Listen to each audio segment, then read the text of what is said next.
these children are more alike other children than they are different. You see it? It's done. Hi. What's the most fun thing you did today? Yeah.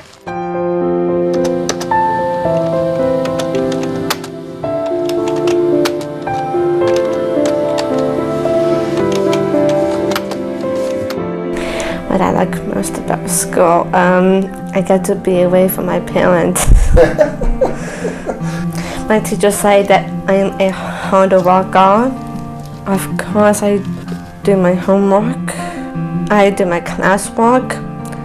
And yes, I go to movies with my friends. And of course, I also go to ball games with my family.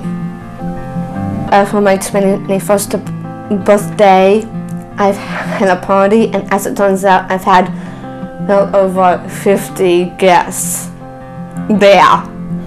50. So you're a relatively popular person. Yes. So what do they see in you? What makes you such a popular person? Just being myself. You need to make goals and have dreams, because that's what guides your efforts in getting there. Other people's attitudes towards your child is going to be taken from you and your attitude, and that if you expect great things and you think this child's a joy, other people are going to have that same attitude. And we've tried to make it as much as we can that Jamie is included and a part of everything else we otherwise would do. We liked skiing before she was born. We made sure that she learned to ski. The other girls were on our local swim team, so she took beginning swim lessons 6 times until she could swim a length of the pool, and then she got on the swim team. So it's been more a part of figuring out how to help her join the things the rest of us do, as opposed to adjusting everything we'd like to do to her. And I think that's an important point. Your life you don't give up the rest of who you are because you have a child with disabilities.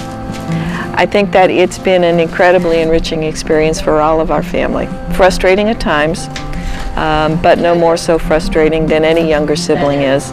And it's brought out the best in all of us, because we've all had to learn what it takes. When learning doesn't come easy, the kind of effort and commitment that it takes to make learning happen is a skill that I think we've all developed. I've thought about a few things, and for my long-term goal, of course I'm living independently.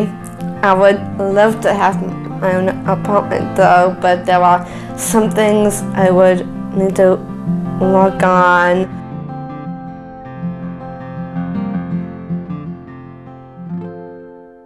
What I would say to those parents is, don't be rushed into a decision by fear. Go out and see what children with Down syndrome are like before you make a decision as to whether you can or cannot welcome them into your family. I would say ask a lot of questions. Get as much information as possible. Don't presume that this is something that's going to affect you negatively the rest of your life.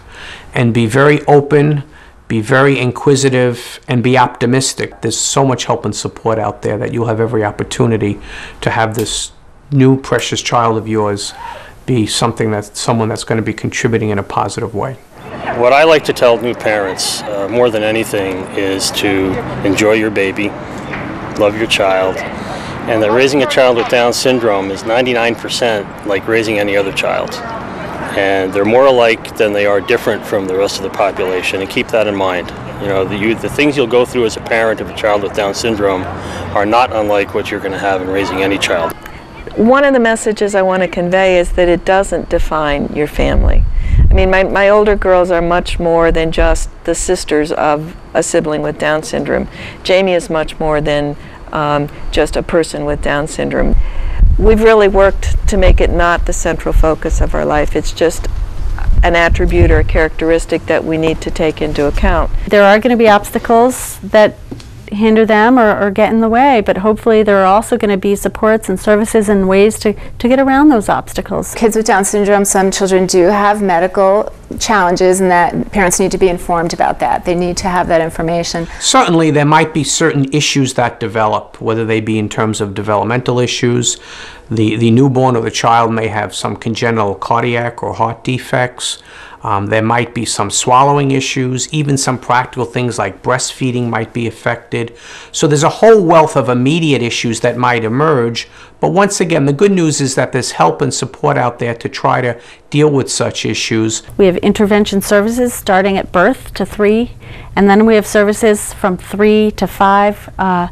Your child will be eligible to go to a preschool program in the public school, receiving speech services if necessary, physical therapy, occupational therapy, and education. The parents should seek not only from the pediatrician, from the social worker at the hospital when the child is just born, what local and regional resources are available, because there's a whole wealth of them which will follow them through not only from that moment but until they're older. You know, we can help you along the way. We can tap them into resources in the community, resources in the hospitals, to help them with the tough things. But the important thing is to bond with that baby and just, you know, let the love flow, if you will. The change in medical care for this population has really extended the lifespan, so that people with Down syndrome are living longer. People with Down syndrome who have heart problems are getting better medical care, and so they're living healthier lives. I think that we've paid a lot of attention to the nutritional needs and the exercise needs of people with Down syndrome, so that people are not just living healthier lives but longer lives. I hear every day about what these kids are doing. They're in schools, they're graduating from college, they're getting married, and, you know, finding jobs and living on their own and doing these things. There's a wide range. I mean, some kids aren't living on their own, but I mean, it's just like any other kid that you have. You don't know who they're going to be until they become that person. We have no limitations on her at all. We expect our daughter to choose her own education. We expect her to choose her own partner or spouse, and I agree to accept that person. Remind me of that later. I expect her to live independently where she wants to live, and I expect her to pursue what interests her and what her passions are.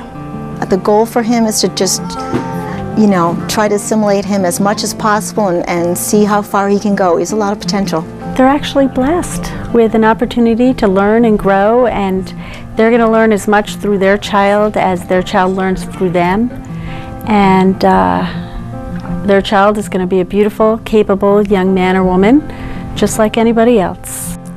I decided to do this video because, of course, I want to make a difference for people with my disability. My dream is being a politician. That's my dream job. We've had a ball. It's been really fun. Yeah, there are tough times. There are times when, you know, you want to tear your hair out, but all in all, when I think back over them, I just start smiling and laughing. We've had a lot of fun. I have a wonderful life, yes.